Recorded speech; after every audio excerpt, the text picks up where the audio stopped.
नमस्कार, स्वागत है आपका हमारे चैनल नेक्स्ट 9 स्पिरिचुअल में और मैं हूं आपके साथ श्रुति। हर रोग हर लेती है शरद पूर्णिमा की चंद्र किरणें। आज हम बताने जा रहे हैं शरद पूर्णिमा की पौराणिक मान्यता क्या है, औषधीय मान क्या है और पूजन विधि क्या है। तो चलिए शुरुआत करते हैं। शुरुआत करने से पहले आप इस चैनल को सब्सक्राइब जरूर करें।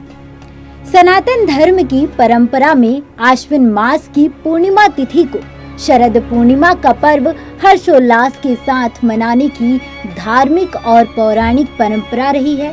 शरद पूर्णिमा के पर्व को कौमुदी उत्सव, कुमार उत्सव, शरदोत्सव, रास पूर्णिमा, कोजागिरी पूर्णिमा एवं कमला पूर्णिमा के नाम से भी जाना जाता है।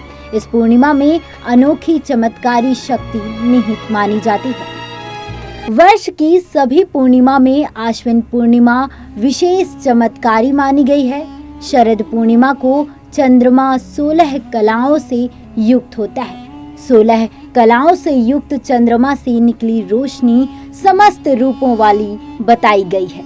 इस दिन चंद्रमा पृथ्वी के सर्वाधिक निकट होता है, जबकि रात्रि को दिखाई देने वाला चंद्रमा अपेक्षाकृत अधिक बड़ा होता है। ऐसी मान्यता है कि भूलोक पर लक्ष्मी जी घर घर विचरण करती हैं। जो जागता रहता है उस पर उनकी विशेष कृपा होती है। शास्त्रों के अनुसार इस तिथि पर चंद्रमा से निकलने वाली किरणों में सभी प्रकार के रोगों को हरने की क्षमता होती है। इसी आधार पर कहा जाता है कि शरद पूर्णिमा की रात आकाश से अमृत वर्षा होती है। आयुर्वेदाचार्य बताते हैं कि शरद पूर्णिमा पर चंद्रमा पृथ्वी के सबसे निकट होता है। अंतरिक्ष के समस्त ग्रहों से निकलने वाली सकारात्मक ऊर्जा चंद्र किरणों के माध्यम से पृथ्वी पर पड़ती है। पूर्णिमा की चांदनी में खीर बनाकर खुले आसमान के नीचे रखने के पीछे वैज्ञानिक तर्क यह है कि चंद्रमा के औषधीय गुणों से युक्त किरणें पड़ने से खीर भी अमृत के समान हो जाएगी। उसका सेवन करना स्वास्थ्य के लिए लाभप्रद होगा। ज्योतिषाचार्य के अनुसार आश्विन पूर्णिमा तिथि का प्रारंभ 30 अक्टूबर को सायं 5:45 पर होगा। इसका समापन अगले दिन 31 अक्टूबर को रात्रि 8:18 पर होगा। इस दृष्टि से शरद पूर्णिमा 30 अक्टूबर को होगी। शरद पूर्णिमा पर भगवती लक्ष्मी के पूजन का विधान है। जिन स्थानों पर देवी दुर्गा की प्रतिमा स्थापित होती है वहां लक्ष्मी पूजन का विशेष आयोजन होता है। देश के अलग अलग हिस्सों में इसे कौमुदी उत्सव, कुमार उत्सव, शरदोत्सव, रास पूर्णिमा, कोजागिरी पूर्णिमा और कमला पूर्णिमा भी कहते हैं। वैदिक विद्वान के अनुसार शरद पूर्णिमा से कार्तिक पूर्णिमा तक नित्य आकाश दीप जलाने और दीप दान करने से दुख दरिद्र का नाश होता है। पौराणिक मान्यताओं के अनुसार शरद पूर्णिमा की निशा में ही भगवान श्री कृष्ण ने यमुना तट पर गोपियों के साथ महारास रचाया था। इसी दिन से कार्तिक मास के यम नियम, व्रत और दीपदान भी शुरू हो जाएंगे। 8 स्वरूपों की पूजा। श्री लक्ष्मी जी के 8 स्वरूप माने गए हैं, जिनमें धन लक्ष्मी, धान्य हल लक्ष्मी, राज लक्ष्मी, वैभव लक्ष्मी, ऐश्वर्य लक्ष्मी, संतान लक्ष्मी, कमला लक्ष्मी एवं विजय लक्ष्मी है। लक्ष्मी जी की पूजा अर्चना आदि रात्रि में किया जाता है। इस बार 30 अक्टूबर शुक्रवार को रात्रि में लक्ष्मी जी की विधि विधान पूर्वक पूजा का आयोजन किया जाएगा। कार्तिक स्नान के यम व्रत व नियम तथा दीपदान 31 अक्टूबर शनिवार से प्रारंभ हो जाएंगे, जबकि पूजा के विधान के तौर पर सुबह ब्रह्म मुहूर्त में उठकर समस्त कार्यों से निवृत्त होकर अपनी आराध्य देवी देवता की पूजा के बाद शरद पूर्णिमा के व्रत का संकल्प लेना चाहिए। पूजन विधि बताते हैं।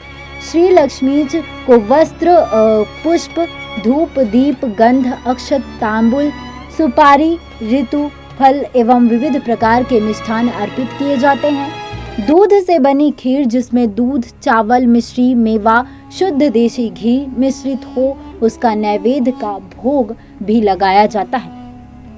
रात्रि में अपनी शरद पूर्णिमा तिथि पर भगवती श्री लक्ष्मी की आराधना करने से मनोकामनाएं पूर्ण होती हैं। लक्ष्मी जी के समक्ष शुद्ध देसी घी का दीपक प्रज्वलित करके उनकी महिमा में श्री सूक्त, श्री कनक धारा स्रोत, श्री लक्ष्मी स्तुति, श्री लक्ष्मी चालीसा का पाठ करने एवं श्री लक्ष्मी जी के प्रिय मंत्र ओम श्री नमः जप करना अत्यंत फलदायी माना गया है। औषधीय मान की बात करते हैं। आरोग्य लाभ के लिए शरद पूर्णिमा के चरणों में औषधीय गुण विद्यमान रहते हैं।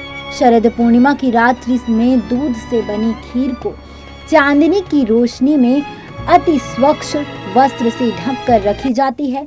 ध्यान रहे कि चंद्रमा के प्रकाश की किरणें उस पर पड़ती रहें। भक्ति भाव से प्रसाद के तौर पर भक्तों में वितरण करके स्वयं भी ग्रहण करते हैं, जिससे स्वास्थ्य लाभ होता है तथा जीवन में सुख सौभाग्य की वृद्धि होती है।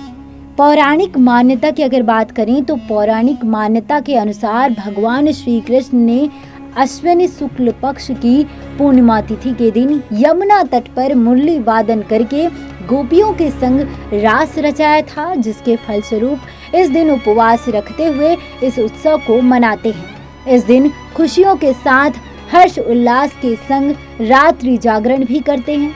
पुरखों को याद करने का मौका। जी हाँ, इस पूर्णिमा को कोजागिरी पूर्णिमा भी कहा जाता है। शरद पूर्णिमा की रात्रि से कार्तिक पूर्णिमा की रात तक आकाश दीप जलाकर दीपदान करने की महिमा मानी गई है। दीपदान करने से समस्त प्रकार के दुख दूर होते हैं तथा सुख समृद्धि का आगमन होता है। आकाश दीप प्रज्वलित करने से अकाल मृत्यु का भय समाप्त होता है। गढ़वा घाट आश्रम में दवा वितरण की परंपरा। जी हाँ, शरद पूर्णिमा पर गढ़वा घाट मठ से अस्थमा पीड़ितों के लिए खास औषधि का वितरण किया जाता है। यह औषधि चंद्र किरणों से तैयार की जाती है। कोविड-19 को देखते हुए मठ प्रबंधन ने अभी निर्णय नहीं किया है कि इस बार शरद पूर्णिमा के बाद वाली भोर में दवा का वितरण किया जाएगा अथवा नहीं। ये जानकारी कैसी लगी आप हमें कमेंट बॉक्स में कमेंट कर जरूर बताएं और इस वीडियो को ज़्यादा से ज़्यादा लाइक करें, शेयर करें और इस चैनल को सब्सक्राइब करें। नमस्कार।